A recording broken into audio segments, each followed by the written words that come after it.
Hello coders, and welcome to How to Fix. In today's video, we'll be focusing on a new bug that you might find challenging to solve. So without further ado, let's dive into today's bug.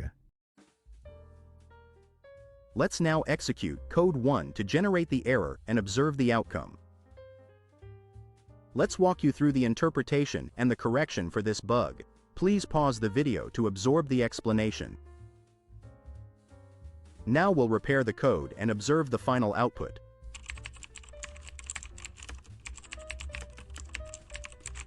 And voila! The code is working as it should and our output is spot on. The error has disappeared. That wraps up our video for today. If this video was of help, don't hesitate to hit the like button and subscribe to our channel for more programming fix videos. Keep the curiosity alive, keep growing, and happy programming to all.